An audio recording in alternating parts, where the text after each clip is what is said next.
All right, beautiful. Shalom Aleichem, we're back in the Beis Medrash. It's great to be back. Hopefully it lasts. It's not very promising, but we'll take every day as it comes. Test, test. Something's wrong with the sound. Hold on, plug me in directly. Hold on. No, take that off. Yeah. How about now? Listen, as we get back, you have no sound at all on Zoom? No? Zoom is good? Okay. Not the best. Today's shir is sponsored anonymously for Refuah Shlema, for an anonymous person. He's doing better, Baruch Hashem, so you should have a Refuah Shlema. It's not Pashat. I know it's Matzav, it's not Pashat, but Be'ez Hashem will get out of it. I had a relative that had the same thing, and you'll see Siyat Shmai Bekorov. Yeah. Okay. It's working. The air conditioner is working. Baruch Hashem. Okay. First email from Bernie Liebtag. Bernard Liebtag. That's my good buddy, Bernie the Burn. He actually started off, I told you already about him. He's one of the first emails, only in the beginning, that he called me a Balgaiva, and I read it out, and people like, what are you doing? And we had all things. So he writes like this. He came over to the house and gave me some T-shirts. I felt really bad that I didn't get to see him. I thought perhaps he was anyways in Ramat Bet Shemesh. It turns out that he drove in. Where did he drive in from? From Modi'in, because somebody gave him the wrong information. It's not his fault. He was whatever. So it says like this. First of all, real thanks goes to my wife, Susan. So her idea to do it, and we both drove to your house in RBS. She was in touch with a certain person the whole time about it. Second, I do love you. We had our one-time disagreement, no big deal. I've been with you since Brachas. I like to watch it on YouTube, since I can pause, and I look at Rashi, Tosfos, etc. There's Daf Yomi in my shul in Modi'in that I do not attend. Because I prefer yours. I love the charts, humor, the whole production. Ask Fischl Gross from Mishpacha Magazine. I hope you all saw the article. Mishpacha Magazine, Fischl Gross. Anyways, I don't need any rights that you're a good guy. I know his son. His son is one of the most chashuv rabbanim in Chicago. Believe me, I have no hard feelings towards you, and I have no hard feelings towards you. Bernie the Burn, Liebtag, Modi'in. So I feel bad. I really feel bad. He came all the way in. What? Yeah. Bernie the Burn Liebtag. Because he gave me a good burn. I like burns. Burns are good. Here's another interesting one. First of all, yeah, okay, fine. Hold on a second. I saw there was a nice, interesting one here somewhere. Oh. K'vayda Rav, your classes are tremendously inspiring. Please teach us how a Yid becomes so efficient in gaining the understanding of Torah in such an organized fashion. So I'm reading it only because there's a beautiful Gemara here, all the way on top of Daf Kuf Chav. We're going to get there. May Hashem keep giving you the strength to continue furthering your Avodas HaKodesh. All right, we have a big daf ahead of us. Beautiful stuff. We're holding 10 lines from the bottom. Omer Rav Yehuda Omer Rav. Daf Kuf Yutesam Beis. Today's Daf Kuf Chav. 10 lines from the bottom. Omer Rav Yehuda Omer Rav. Mai dichsiv al tigu b'Mashiach. Don't touch my Mashiach. Don't touch the anointed ones. What's pshat? Uvenevi ayal toreyu, and don't harm my neviim. Al tigu b'Mashiach elu tinoikel shabis rabban. These are the young children learning Torah. Uvenevi al toreyu elu talmidei chachamim. So this goes back to what we were talking about on Friday, that Yerushalayim was nechrav because they stopped teaching the children Torah. And the learning of children is what kept Yerushalayim going. The learning of children, al tigu b'Mashiach. Don't touch my, what's going on? Still not good? You want to switch out this mic maybe? Give me another mic. Give me that mic. What about that mic? Omer Shlokshim Shum Rabbi Yehuda Nesiyah. Rabbi Yehuda Nesiyah is slightly different than Rabbi Yehuda Hanasi. It's his grandchild. Rabbi, right? Rabbi Yehuda Hanasi, Rabbi, the author of the Mishnah, this is his grandchild.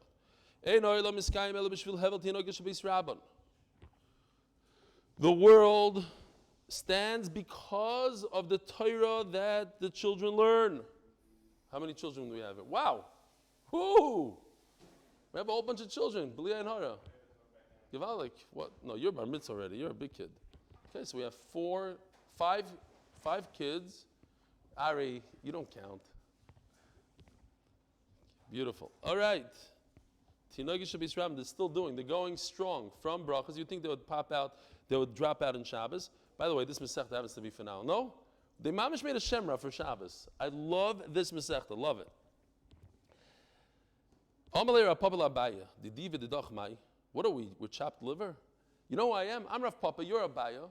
Imagine, G'dayla Adar, Abaya and Rava, the whole Shas, Abaya, Rava, Rav Papa. Every daf has a Rav Papa and Abaya. So our Torah is, that's not why the world exists, it's because of our Torah. Omalei, yes, it's not because of you.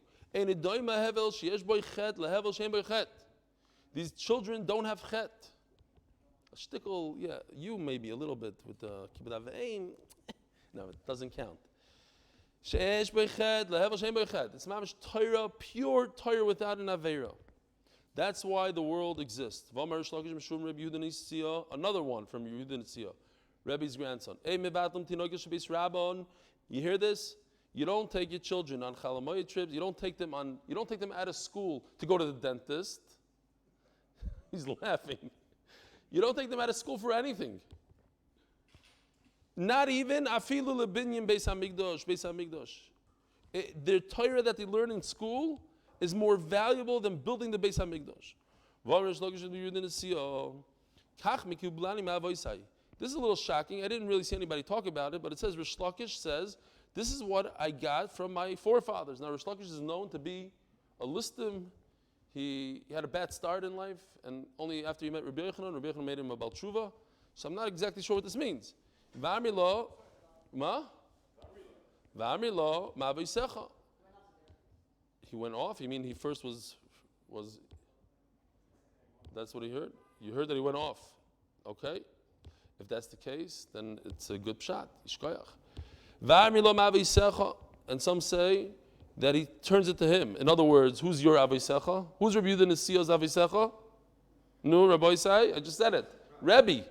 His grandfather is Rebbe. Rabbi Yehuda Anasi.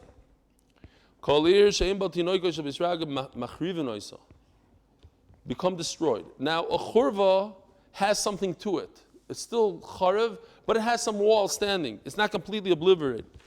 Ravina Amar Machrim Moisa, obliterated. Machrim Moisa, it's completely gone, destroyed, efes. So Machrivim, says Rashi, some of it is left. Machrivim, nothing is left. Omar Rava, Lo Chaver Yerushalayim El B'Shvil Shepasku Mimeno Anshe Amona.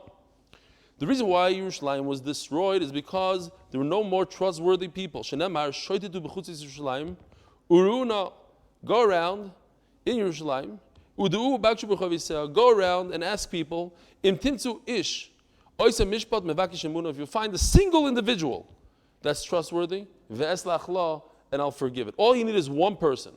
So you see, nobody was trustworthy. Eini v'omer av katina afilu b'shatz kishleinu shel Yerushalayim. What are you talking about? At the lowest, they still were very trustworthy. Shenemar, I'll prove it to you. Ki yispois ish ba'achiv beis aviv simla lecha. They were looking around, and somebody would grab a person and would say, "You have a simla, you have a beged, you're wearing clothing." The Gemara is going to explain what that means. Chatzanti elanu. In other words, you have some Torah to you. Could you please be a Rav? Dvarim shebnei adam miskatzim bem kisimlo yeshnam biyodecha. There's an amazing Rashi. I love this Rashi only because I learned in yeshiva. You know that guy in yeshiva that you ask him a kasha? Sometimes it's a magichir, unfortunately. He doesn't know a lot. And when you ask him a question, he tells you, it's really deep. The reason you don't understand is because it's really, really deep. Rashi talks about this. You know, he doesn't know anything. He doesn't know the answer to your question. Instead of saying, I don't know, he's embarrassed. So he says, it's teeth. It's too teeth for you. There's people like that. That's a person shemiskasim b'm kisimlo. Kishishoylem oisam ta'ami toiro halolu oisam atzim kimalimim es divrayim mibnei she'edem yoidim lahashiv. They say, because they don't know how to answer. Instead of saying, I don't know, simlo. Rabboisai v'amachshila azu istachas yodecho. this machshela, this michshel, this stumbling block. Tachas yodecha. What does it mean? Daf kuf chof amid aleph. Dvarim she'ein bnei odom oimdim aleim elo im kein nichshalom behem. So this is a little bit of an answer to that email. Yeshem tachas yodecha. That what? When you make mistakes 2-3 times, you stumble in Torah. Those are the things that you remember for a long time. But really, to answer that email, you have to put in a lot of time. You have to do a lot of chazara, and that's it. I mean, it's practice. Elom kenich shalom behem. Yeshnon tachas yodecha. Chotzen tiyelanu. So they go over to a guy. You have a little Torah. You're not bad. You don't lie. When you don't know, you say you don't know. Nu, be our Rav. So he tells him back, Yiso bayoy mahu leimor. I swear, lo yeh choyvesh. I'm not going to be a ruler. Ein yiso leloshen shvua, v'cheinu oimerlis. He says, Shem Hashem.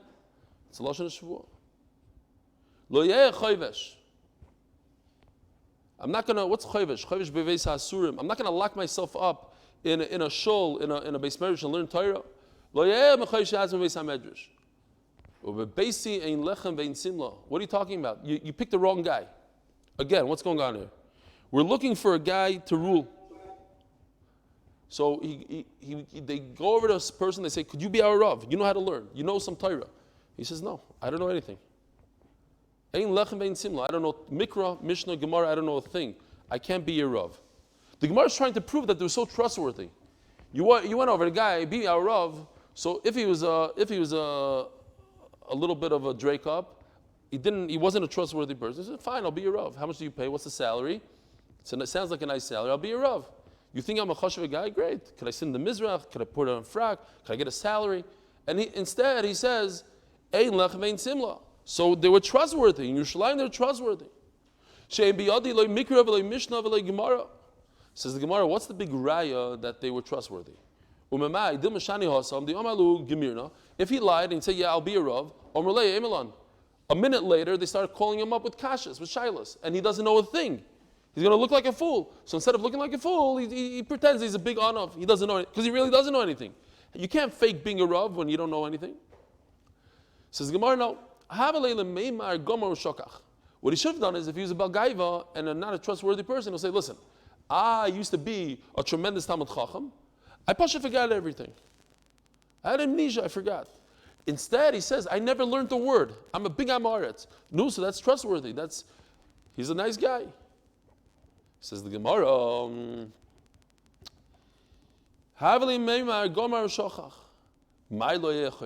Klal, nothing. I don't know anything. So you see they're trustworthy. So if they're trustworthy, why are you telling me that in Yerushalayim they weren't trustworthy? They couldn't even find. The pasuk says, if there would be one trustworthy person, HaKadosh Baruch Hu would have saved the whole Yerushalayim. Listen to this. Unbelievable answer. Loi kasha. Kan b'divrei Torah, kan b'masa umaton. Says the Gemara, if HaKadosh Baruch Hu would have found one person that was trustworthy in business, he would have saved Yerushalayim. Yeah, it's easy to find people that are trustworthy in Torah. Big anavim, I don't know how to learn, go somewhere else. But to find someone that's trustworthy in business, that he didn't find. There's a Maisa, you trust me in what? In business? And construction. Shkayach. Hopefully they don't destroy this place. Tzav Harisa. He didn't tell me. Shkayach, why didn't he say? Today's share is being sponsored. Lili Nishmas. Lotte Bes Yaakov Naftali. Maybe there's a certain email I'm supposed to... I don't remember. Okay. Sorry. We got to go. Should we have to start over the whole share? Yosef's going to have to edit this. There's a Maisa I heard from Rafishal Schechter. You guys know Rafishal Schechter? So I'm going to change it a little bit, but it's basically his story. He says that a guy lost a wallet with $1,000 in the wallet, and he gave up on it. And all of a sudden, there's a knock on the door. Ruvain knocks on the door. He says, I found your wallet. He says, wow, what a trustworthy guy. Takes his wallet. A week later, the guy that lost his wallet, his daughter gets engaged. or his son gets engaged, and he has to go buy a diamond for the kala. So he finds out that this guy that returned the wallet, he's a diamond dealer. So he goes to him, he says, he's not going to get a better deal than by this guy, this trustworthy guy. So he goes, and he asks him for a good diamond, and he says, I have the perfect diamond for you, this thing, VGI, whatever the words are over there, VG, whatever, it's the color, and perfect. This is the best diamond you could buy. So he takes the diamond. Trustworthy guy, he gave me back my wallet. And they go to set the diamond, and the guy says, who gave you this piece of garbage? You don't see it has a crack right down the middle. This thing is worth $4, maybe. He goes back to the guy, he says, I thought you're a trustworthy guy. The guy says, listen, when it comes to mitzvahs, Shabbos Aveda, I'm trustworthy. But this is business. Business is different. What does that mean? It's not a joke. There are a lot of people that think that business means if you could fool another guy, then you just did a nice business deal. It's not gneva, it's business. It means I am tricking the other guy to believe what I'm saying. I just tricked you to buy a diamond. That's business. There's business and there's mitzvahs. There's two different things. To return $1,000 has Shabbos Aveda that I do. But to fool you in a diamond, that's business. And that's the mistake. The Maso Matan, if HaKadosh Baruch Hu would have seen one trustworthy person in business, he would have saved Yerushalayim. To say, I'm a big tzaddik, I don't know, I can't be a Rav, I'm a Aretz, that a lot of people could do. But let's see you be trustworthy in business. Says the Mishnah, Matzilin sal moliki koros. Afal pi sheyesh bo meo sudois. That's the Kim Tzegel to andere Welt. Okay, this is another saying. Business is business. Listen, business is business. Sure. I really heard people say this. I've heard people say that the business means to fool the other guy. From guy to from guy. If you could fool him, it's not gneva. That's already business. That's already chacham. Look at what a chacham I am. I was able to fool the guy. It's sad. Matzilin sal moliki koros. Ava b'sheyesh boi meo sudos. You could save a whole basket from a fire. We're still dealing with fires over here. 100 meals in a basket. No, what's the problem with this, Rabbi Yisai? Huh? More than 3 meals. It's more than 3 meals. We learned the other Mishnah, 3 meals. V'igul shel devela.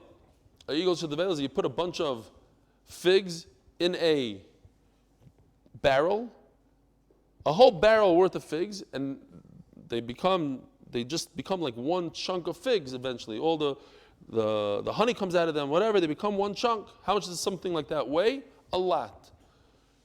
How much wine is in a barrel? A lot. A lot more than your 3 meals.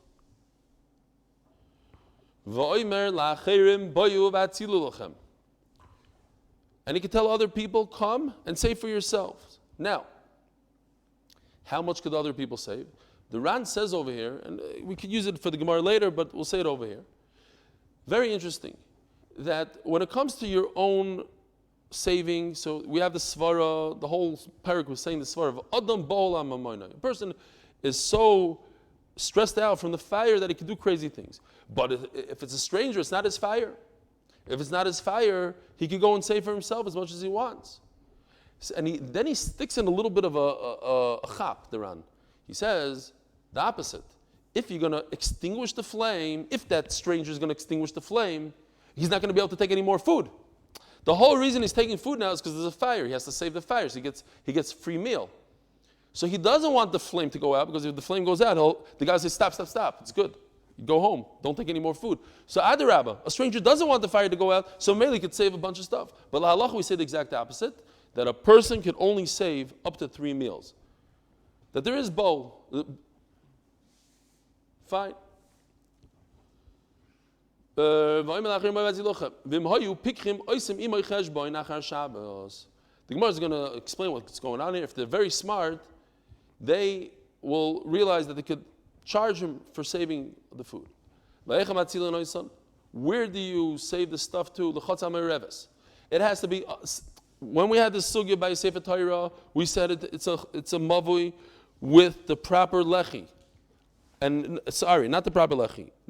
A lechi is missing. It's supposed to be 2 lechi, l'chayim, 2 lechis, 1 is missing. And Ben Beseir says 0 lechi. Over here, l'chatza mereves, it has to be perfect. You have to be able to carry there halachically. Ben Beseir oimer, af l'sheinu mereves.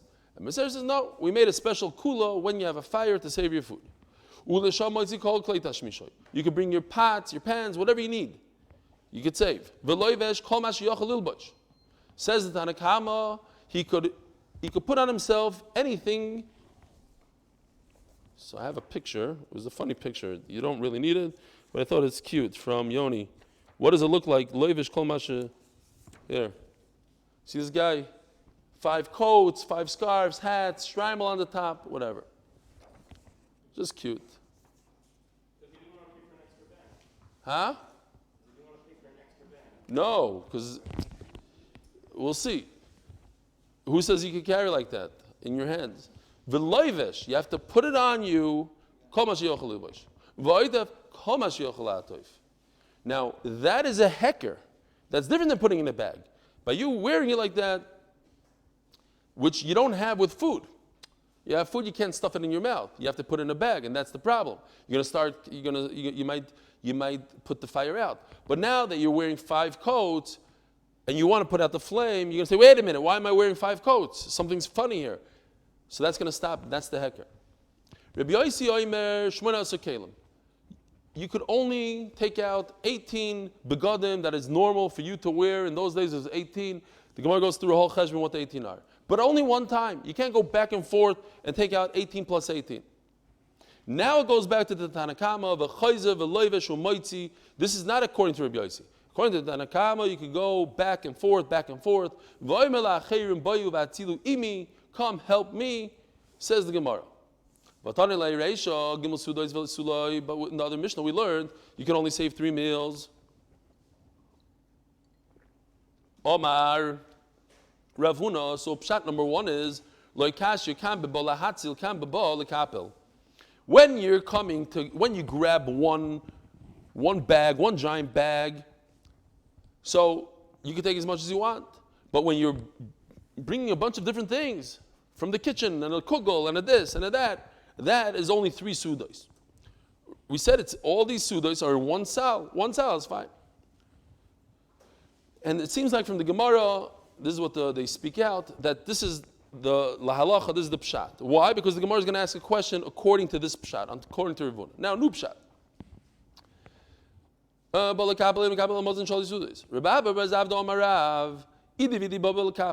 No, he's schlepping from here and there. Our Mishnah over here, they could save 100 meals because he's saving it to 1 chatzar, into the same chatzar that he's in. If he goes over chatzar, then you can only save 3 meals. Boy Rav Huna beredei Rav Yeshua. Now, according to Rav Huna, that we're talking about that he puts it's only in 1 basket. Perish talisoi v'kipel v'niach mai. He takes a big giant talis. Here's a picture. This is according to Rashi, how they learn in Rashi. He takes even other bags and empties them out in a talis. Keeps on emptying out. 1, 2, 3. At the end of the day, what is he taking outside? He's taking outside 1 talis. He's taking out 1 bag. So here's the issue. The question is, how did he get to that 1 bag? He had to go back and forth this pantry. He kept on emptying things out. That's a big tircha. Right? So that's the shayla. On the one hand, you have a big tircha, getting to the point that you can take it out. But when you take it out, it's not a tircha. It's only one.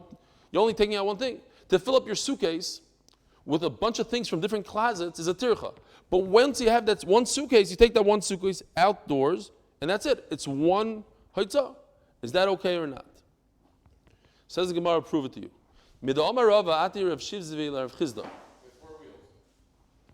With wheels, not wheels, whatever. That's not the point. One taking out. So Gemara says a very interesting thing. Rav Shivzvi fooled Rav Chizda. And we said that he fooled him, and we called him out on it. So from the calling out, we see what the halacha is. That what? When we're talking about saving wine is dripping off a roof, We said you put a kli underneath and you catch all the wine. But what he made up was that it's only 3 meals worth. We learned that sugya 2 days ago. We didn't have three meals. There's no limit. That what? Let's continue a second. So what was the mistake? What did he fool him? Remember? Wine is dripping off the roof, so you take a barrel, you put it underneath, and you catch all the wine. Provided that you don't bring a second kli. You're now allowed to take another kli and catch that wine midair. You're now allowed to take a second kli and put that kli up against the wall to catch the wine that's dripping down the wall. But it doesn't say, says the Gemara,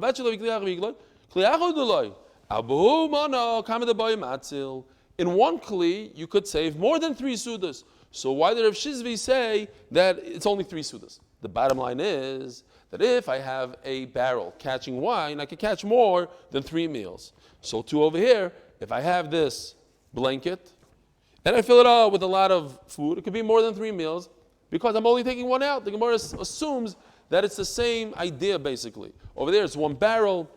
It's a little hard to understand the correlation between the two because over there he's not really doing avodah. He's just putting the barrel underneath and it's catching it by himself. But the Gemara understands that at the end of the day, I'm taking out 1 barrel. I'm saving 1 barrel worth. Over here, I'm saving 1 talis worth.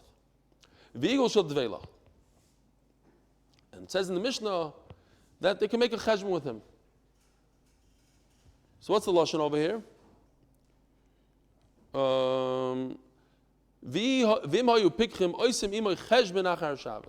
If they were smart about it, they could go over them and demand money. Says the Gemara, Cheshbon ma'avidte. What is going on here? How could they demand money? Mefker kazachu. All this food is hefker. Why? Says Rashi, because the guy screams out. He says, "Come help me. I'm done." So, what's the lashon here? He says, "Go save it for yourself." Other Rishonim learn it's hefker because a fire is about to consume it. What? Yush? It's like anything that the water comes to wipes out your field. It becomes hefker automatically as it's coming. But some say that's why Rashi says not like that. It's because he said mufurish. It didn't happen yet, so he says mufurish. Come, grab it. So you're right. At the end of the day, the guy could take it for himself. He took it from hefker. However, since it was one of these hefkers, though, it's not a nice hefker. He was forced. The fire is coming. So a chassid doesn't want to take something that doesn't deserve it 100%. There's a little bit of, it's missing a little bit in the hefker. So he says, you know what? Take it back, but at least pay me for my time. Omarava, Chasidi Agri, the Shabbos chocolate. You're talking about Chasidim here? Chasidim don't take money for working on Shabbos. We're not talking about a chassid. You're right. A chassid wouldn't do this. But a Yirei Shemayim. But a guy that cares about his time, though.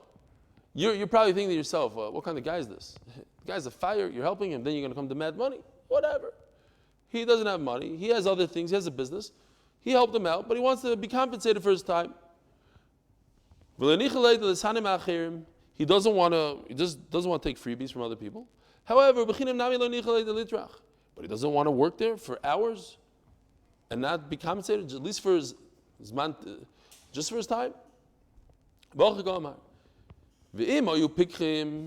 Not pick that they are good businessmen like we thought to begin with, but pick him in Hilchas Shabbos. They understand that this is not Schar Shabbos. Now, why is this not Schar Shabbos? Lamaisi worked on Shabbos and is getting money because he wasn't working for himself to get money. He wasn't working for a paycheck. He was working to take all the food for himself. Then he flipped it into a paycheck. He says, listen, I'm going to give you everything back. I just want to be compensated for my time. That's not Schar Shabbos. If I hire the guy to work for me for $10 an hour to save my food, that's 100% Schar Shabbos. But if I tell the guy, save as much food as you want, take it home, do whatever you want. And then the guy comes back after Shabbos and says, look, here's everything I saved, take it back, but compensate me for my time. That's not Schar Shabbos.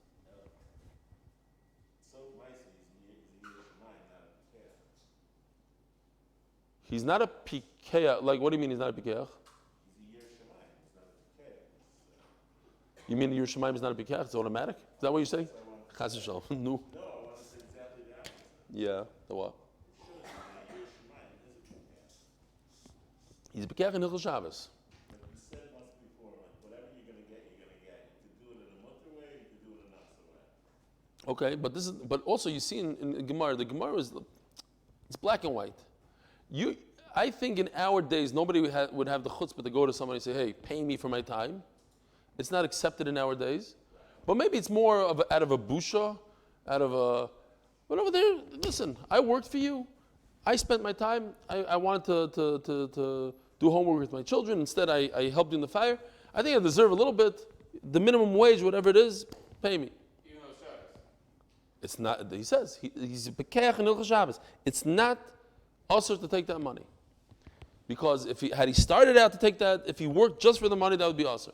But he worked to bring home as much food as he wants. He came home with $1,000 worth of inventory, and now he's trading it in. He says, "Here, take that. Just give me $3 for my time. That's it." So that's mutter.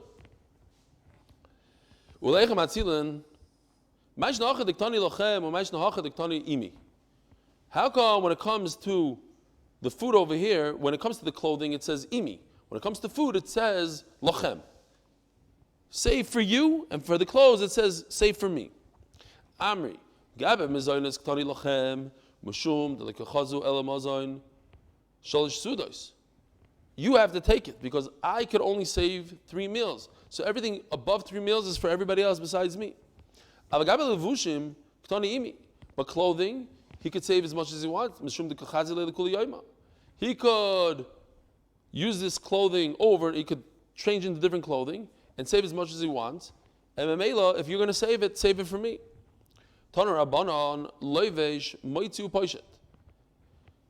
He saves it, takes it outside, undresses all those layers, obviously not completely undressed, but he has 5 coats on, takes off all the 5 coats. He goes back in and saves again. Okay, he does it all day long, the Ran says, as long as it's like an Rishus HaYachid kind of thing, he doesn't have to go through Rishus Ram. Okay, so we had this in the Mishnah. What are the Shmoina Asr Kalim? These are the 18 begadim. Miktoirin. Rashi says, there's a few interesting Rashis here. Rashi says a mantle. I don't know if you guys speak Yiddish. A mantle in Yiddish means a coat. Unkeli. It's another baguette here. This is the best I could do, Rabbi Isai. Unkeli. It's this is the outer one with the dots. And the unkeli is the inner coat. And then you have Upunda, is this big belt over here, this guy. So that's 3 already. Cowboy shall pishton. Cowboys is this guy. So like a nice shirt. Cowboy shall pishton. The chaluk. Chaluk, I have this from Yoni, even though this guy had it, but I forgot. Here's a chaluk, some sort of robe. And here's another gartel going on here. There's another belt that we're going to talk about. Va'pilios. Pilios is some sort of robe. Although in the Agoiz V'Tziyun Maisah, he says it's a mask. Okay. Wasn't clear what apilios was. Uma'apires. What's uma'apires?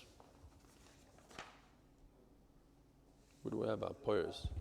Uma'apires is like a Baba Sali thing. The head covering.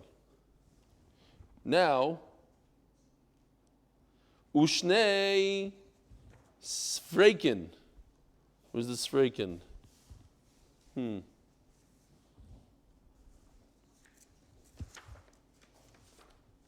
No? Sfreikin. Here we go. These are, it holds up your sacks, because in those days, they didn't have rubber band. They didn't have the rubber in the sack. So the sack will fall down, so they had little belts. Garters, yeah. Hasidim have it, whatever. Ushnei minolim, 2 shoes. Ushnei anpilois, 2 sacks. The sacks that the garters are holding up. Ushnei pargod. I like this. I thought we should see it in Rashi Mefurish. Rashi says pargod Ubeloshen Ashkenaz, Kniehäusen. So it's a silent kuf. Kniehäusen. It means, Häusen means pants. And knee pants. In other words, they come up to your knees, like shorts. These guys right over here. I have a terrible story. I could say it. This is not being recorded on YouTube, is it? It is. I heard this from the Baldover himself. It's a famous story actually, but I heard it I learned the Pesach with the Bacher. One of the Rosh Yeshivas, he's still alive today in Lakewood. He didn't speak a good Yiddish. So he went to, you know the story? He went to learn Yiddish from a class. And he comes to Levaya. My friend's mother's nifter, and my friend, he told me it was his mother's Levaya. This Ma'aseh Shoya. Made that it's a true story. He said at the Levaya that she was such an unbelievable tzaddikus. She used to dreizich alamol and alle de menners huizen. She was always within. She meant to say houses, and by mistake she said this. Kitzer. And everybody at the Levaya started laughing. It was like the whole Levaya. It was like a sad Levaya, and they couldn't hold themselves back. Anyway, fine. Maybe I shouldn't have said this Maisa. It's being recorded. What's a Shabbos Maisa? That's awesome. There's an Afkamina, Rabbi Isai. If you didn't speak Yiddish, you speak Yiddish now. There's an Afkamina in Heiser and Heusen. A hoiz and a heiser are houses or a house, and heusen are a pair of pants. Anyway. Similar story in court.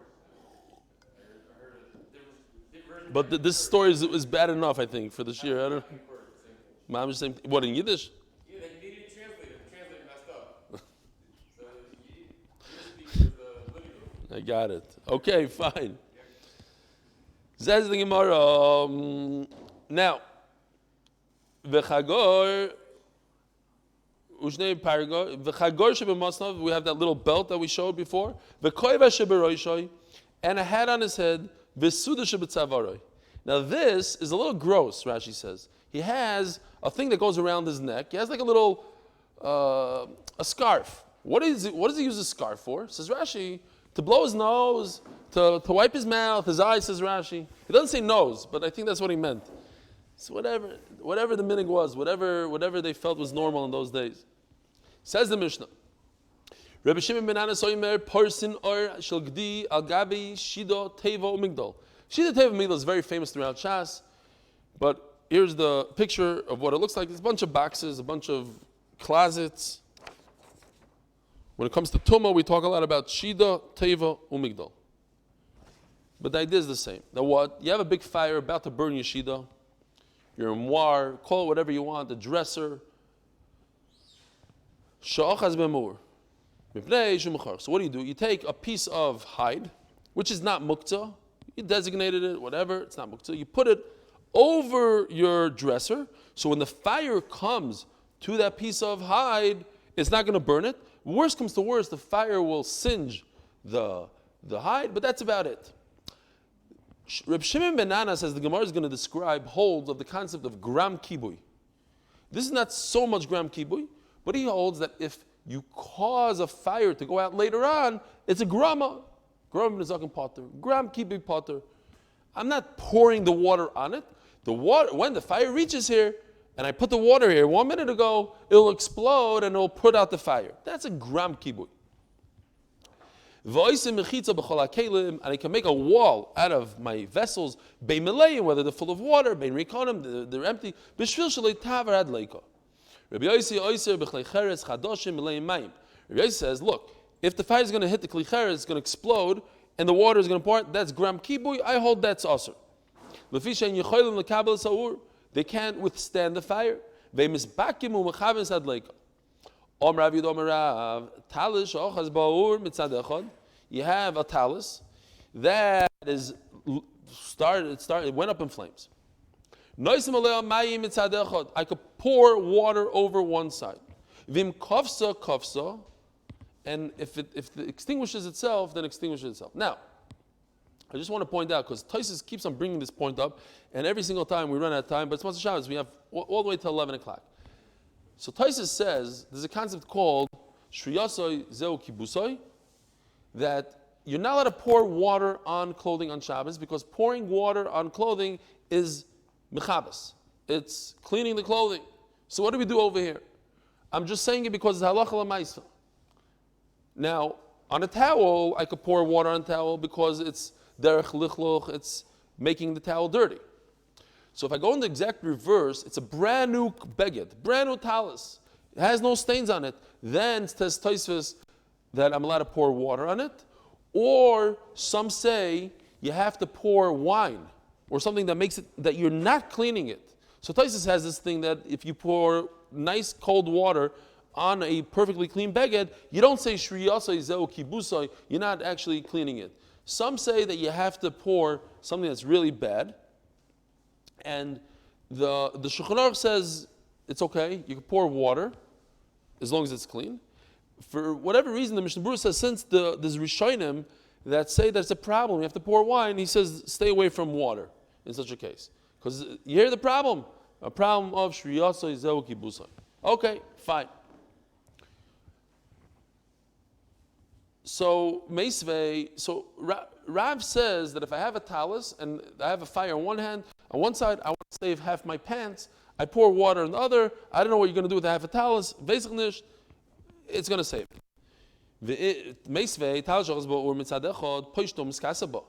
Over here we have a brisa that says not like Rav. Why? Because if Rav was right, then the brisa should say his idea, pour water. The brisa doesn't say that. The brisa says if you have a fire, what do? You unravel it, and it's not going to have enough body to burn, and the fire will go out. You put it on you leave it there. Vim kafsa. And same thing with the Sefer Torah. If somebody lit a fire there, you unroll it, and the fire is going to go out by itself. It's not going to be able to be consumed. You can read from it, you don't read from it. That's not the point. The point is not what you do with it. The point is that you're able to open it up. Vim kava. So you hear the kasha. The kasha is, why does Rav say you can pour water? Says the Gemara, because Rav, Kuf, Chaf, Amud Beis, we turned the page, sponsored by, we turned the Amud, and now moving on to Amud Beis. This is getting a little, by Fischl. Fischl from Mishpacha magazine. That's what his new name is. Hu Dama Reb Shimon ben Anos. He holds like Reb Shimon ben Anos that what? That gram kibuy is mutter. Ask the Gemara, who told you anything about gram kibuy? The reason why you're allowed to put a piece of skin, some goat hide, is because nothing happens. It's going to singe it. Gram kibuy mama, he never spoke about water. He does hold that. Midiktani sefer Rabbi Yosi Yosef b'chli cheres chadoshem melei mayim sheini michoyel mekabel saur ve'im is bakim u'mechabes adleika. Rabbi Yosi says, hey, stop. You can't use brand new earthenware that has water in it because they're going to explode and it's going to put out the fire. Michlal the Tanakama shari. See from here that the Tanakama holds it's okay. Torah Rabban. So Reb Shimon ben Anas holds gram kibuy mutter. Here's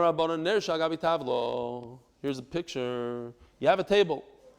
In Bnei Brak, when I was a kid, they used to have it. I hope they got rid of it. They would have like these folding tables. How did they have folding tables? They had pieces of metal, and then you took these big, long boards. So you had a ton of boards and a ton of these metal things, and you put them out, and then you put a piece of board on top of two things, and it would shake, and the coke would fall in the middle of the kiddush. It was gewaldig. That's what they had in those days. So that's a tavla. That's exactly here. Here it is, right here. It wasn't as fancy as this. This halavite should look like that. It was like just a piece of metal, like a horse. You know, you take two horses and you put a thing on top. So now you have on top of this what? In Hebrew it's called a donkey. In English it's called a horse. Fine. So I need my tables, but I have a candle on it. So what do? That's the beginning. Don't get excited about this halacha. You shake it off, it falls on the floor. Vim kafsa kafsa. It's a lit candle. Tosfos asks about kasha here. How could you do that? At the end of the day, you're being mechaba. Why? Because you're moving the oil. You're moving oil. That you can't get away with. That's a psikration. That's going to happen. You want to tell me that the candle on the floor is, but moving the oil, for sure you move the oil. Therefore, Tosfos says we're talking about how do you say shava in English? Wax candles. Or there's nothing left at the end of the candle. You're done with the oil. No oil. Fine. The bottom line is, we're talking about a guy forgot his candle on there.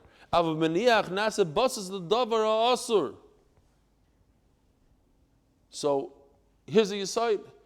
If I put the candle on the table on purpose, there's no way out of it. Because even to pick it up and shake it is asur. Because it's a basis. It's a base to davar asur. It became a basis only through my machshava. If I didn't know and I forgot it there, then I could do it. This whole Eitzer Rabbi is not for us. How often is it going to happen? You're going to forget. Usually you remember, and memela it's asur to shake on Shabbos. Tana, ner shachar deles. If there's a candle behind the door, so we have machlekes Rishonim what it means exactly. According to Tosfos, we don't go by Tosfos. I mean, Tosfos is unbelievable. We want to be consistent with Rashi. He says literally on the back of a door. Rashi holds it's right over here on this little table. And when you open the door, you can have a little wind coming in. The Rabbeinu Chananah says it's on the wall. So when you open the door, you're like moving ear towards it. Okay. Don't worry about it. You could open the door, close the door. Vim kavsa. Layit ala Rav. Rav cursed him. Where else do we have this recently that Rav cursed? Not together, right. He said, I think I like his better. What's your stomach ache? He said that the eye, Karna.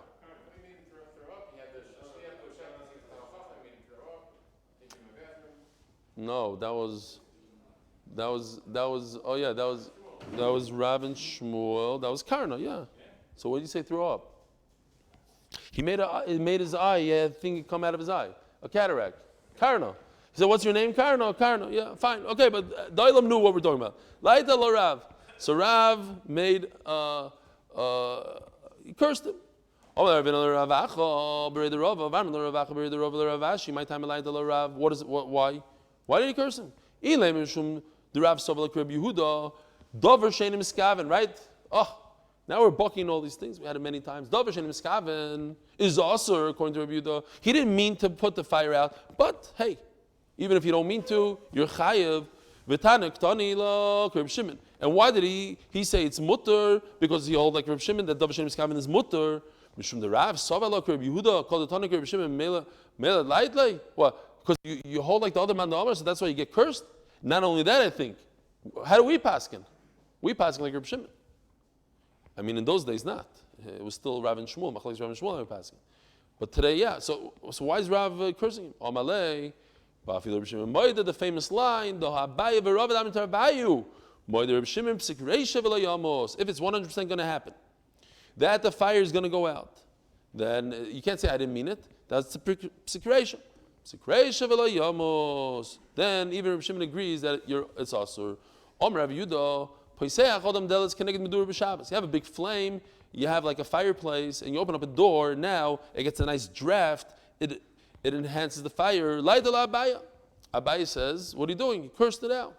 If it's a normal wind, my time in demand asur. What's the big deal? It doesn't help.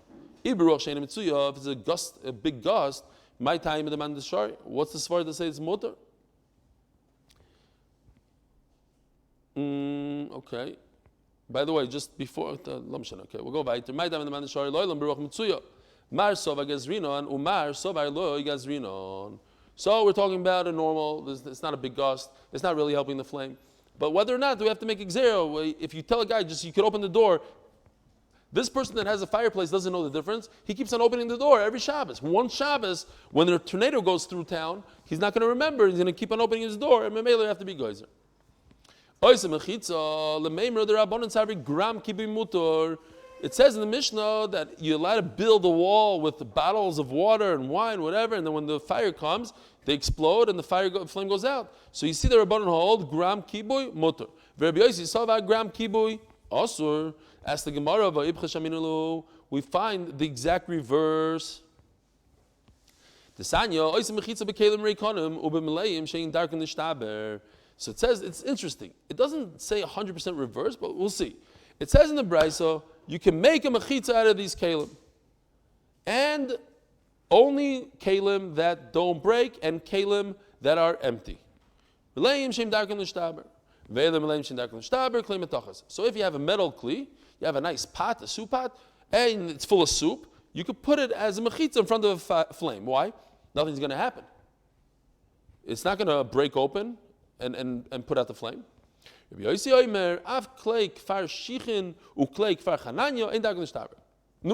but it says over here in the Brisa, so according to Rabbanan, we have a stira.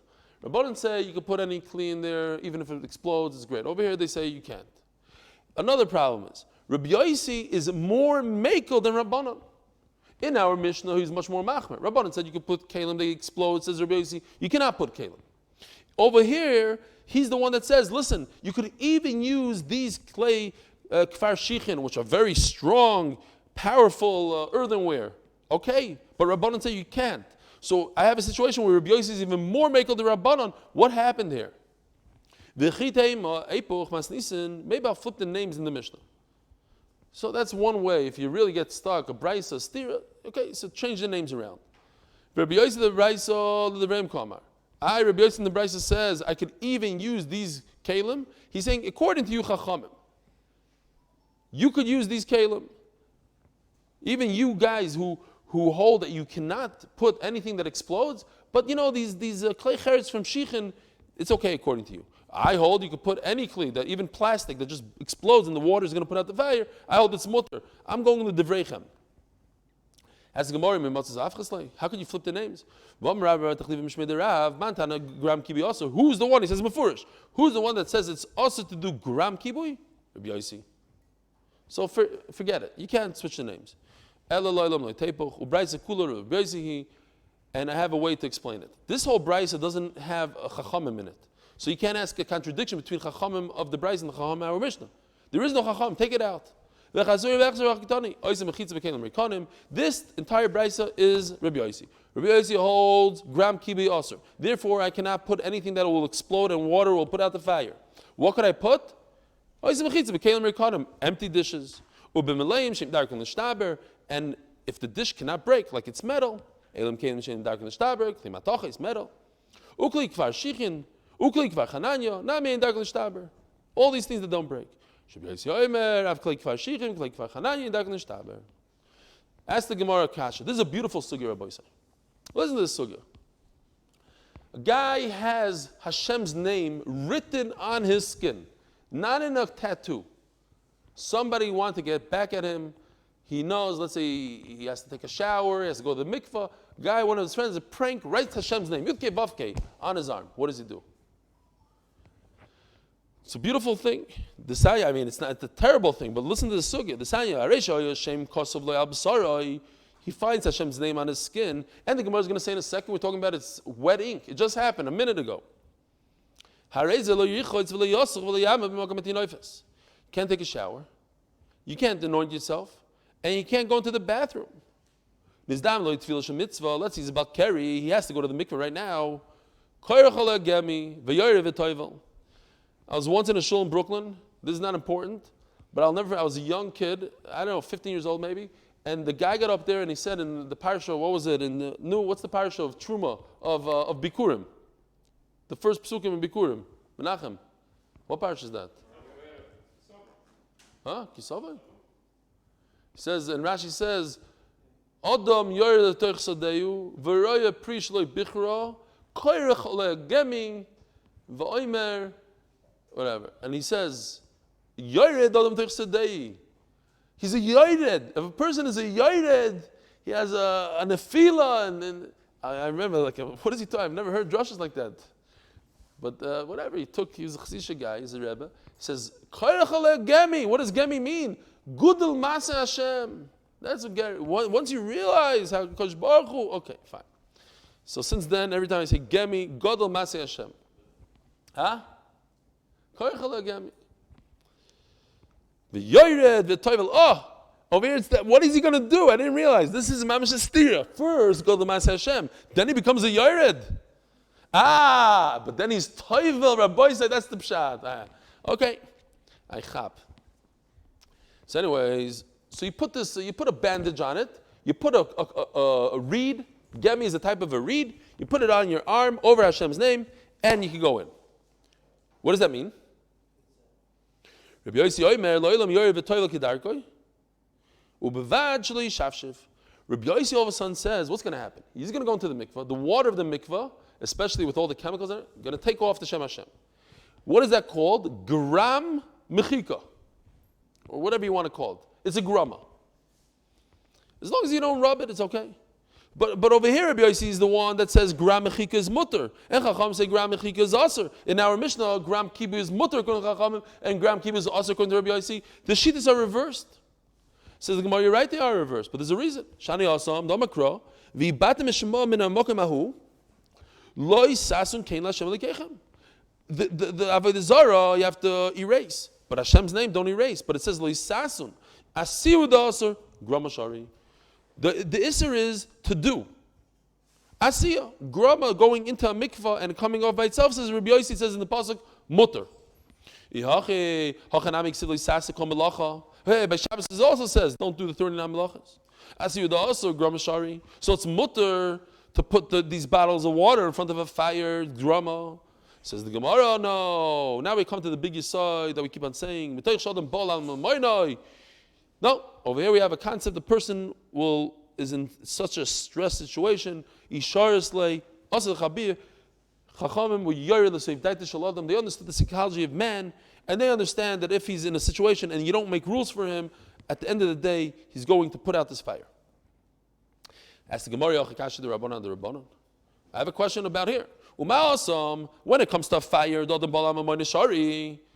when a person is in stress, you say you're allowed to make a fence with water and I'm not worried. But over here, he's not in stress at all. So what's the problem? So the Gemara says, I'll tell you. If I ask you a bunch of kashas and you don't have the teretz for them, that tells me you didn't understand what's going on here. And if you didn't understand, then I'll explain it to you and everything will make sense. Your whole kasha doesn't start. Why? What is he putting? What's this bandage made out of reed on his hand over Hashem Hashem? What is it? Id mahadik, if it's really tight, you have a problem, you can't go into a mikveh with something that's tight. Eloi mahadik, if it's a real bandage that's not allowing water, then it's a chatzitza, not a good tefillah. Eloi mahadik, if water could get through, Eila ben maima, water's going to go and erase Shem Hashem. So what's going on here? Oh, if you know what's going on here, then you're not going to have a kasha. So the Gemara just goes off for a second. Chatzitza, yeah, you're asking me that the reed is a chatzitza, or the actual ink is a chatzitza. Belacha. We're talking about it's not dry yet. It's still just came out of the pen. It's still moist. The sanya hadam vadyoy hadvash v'acholav, blood, ink, honey, milk, yeveshim, chayzitzim, lachem, chayzitzim. It's not considered a chatzitza if it's still wet. So what's going on here? What's this gemi? We have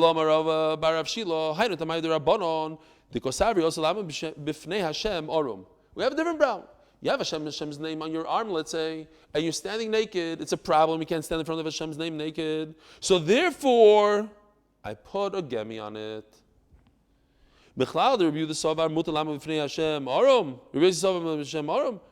When he says you're allowed to, Rabbi Yossi, the monach yodei.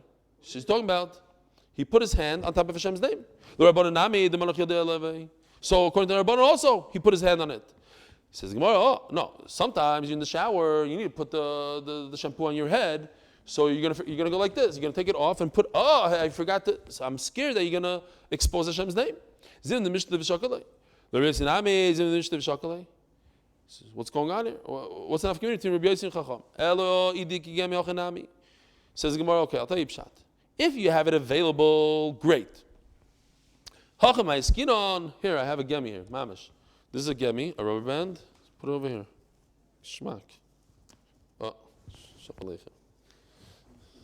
That's what happens. Zilma the mishtali, and it snaps. So you put it over here, and now water could go in, but it doesn't expose Hashem's name, and therefore everything is great. Says the Gemara,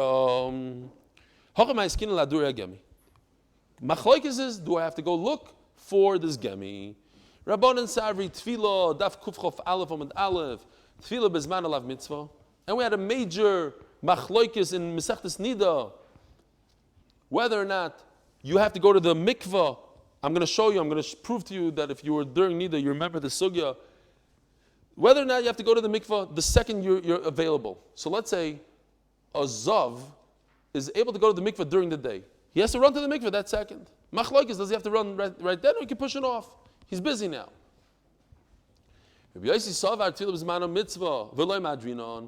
I have a mitzvah right now to go to mikvah. I go right now. I don't have time to look for a gemi. Says the Gemara, Rabbi Yossi, tefillah b'zman mitzvah. Rabbi Yossi actually holds that it's a mitzvah. But Tanya, it says like this: On Yom Kippur, Hazav, V'Hazava, Hametzoyer, Hametzoras. All these people that have to go to the mikvah. Boil nida, utmei meis, tefillah b'yom. When do they have to go to the mikvah? During the daytime. Nida v'yoyledes. A woman who gave birth, tefillah b'layla. Their tefillah is at night. Balkari, toy v'yoylev kol yom kol. So Mela, if it's Yom Kippur, I go. If I'm a Balkari, go the whole day. If I'm a Yeledes, I go Yom Kippur at night. After Ma'ariv, go to mikvah. Zav, Zava, Mitzayra, they go during the day. On Yom Kippur. Rabbi says, listen, after mincha, I'm not davening anyways. What's the point for me to do? I already daven mincha. Ni'ila I'll daven at night, after Ma'ariv, after nighttime, and just go at night.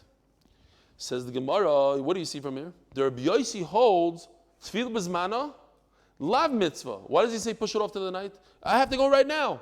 Why does he push it off to Ma'ariv? The answer is because he holds tefillah b'zmana is not it's not a mitzvah. Says the Gemara, Ahi Rabbi Yossi Yudi the Omar Dayot tefillah b'achroina. We could talk about this for 2 hours, and in fact, I even made an American flag back then by mistake. Everybody pointed out afterwards. What's going on here is, real quickly, a woman, what? Today's 4th of July. Listen to this. Today's 4th of July. Mamish worked out. I didn't chop. Okay. Yeah, Rafi showed me that his socks were American flag. Okay, beautiful. Works like, see, HaKadosh Baruch Hu, even the guys should think, fine.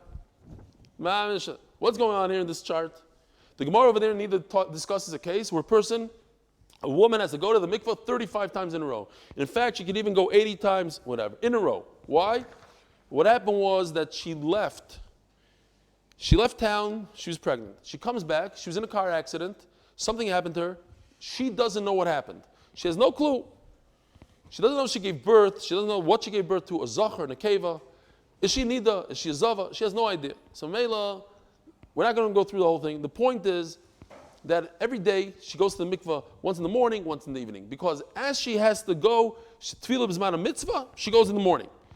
She can't say, I'm going to go at night and be mighty 2 tefillahs, because the moment she's chayiv, she goes. It's a riddle. How do you get the 35 tefillahs? Because she wants to go, she has to go at these times. Comes Rabbi Yossi and says, no. Why should she go every single day? Because she's a yoledes, and a zava, and a this, and a that, and all these things.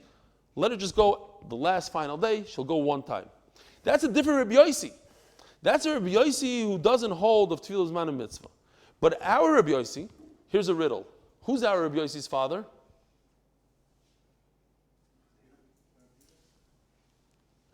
So we just had the sugya that Rabbi Yossi didn't. I asked the question that Rabbi Kiva says. Rabbi Kiva asked, how did he say his father's name? Abba Chalafta. Chalafta was his name. So Rabbi Yossi ben Chalafta, right? You remember that Maisa? Rabbi Yossi mentioned his father's name, and Rabbi Kiva says, if you say Abba, it's okay. Throughout Shas, Rabbi Yossi, all these Rabbi Yossis that we had yesterday, 9 times that Rabbi Yossi said, I hope I'm in the mechitza of the people that do Shal Shulis. I hope I'm in the mechitza of the people that's Rabbi Yossi bar Chalafta. This Rabbi Yossi that doesn't hold of Tefillah B'zmana is a different Rabbi Yossi. His name is Rabbi Yossi bar Yehuda. Atkan, have a wonderful week. Tomorrow, 7:15, sharp, here in the Beis Medrash. We're going to take day by day as it comes as a matana. Yeshua Koyach. Who? Which picture?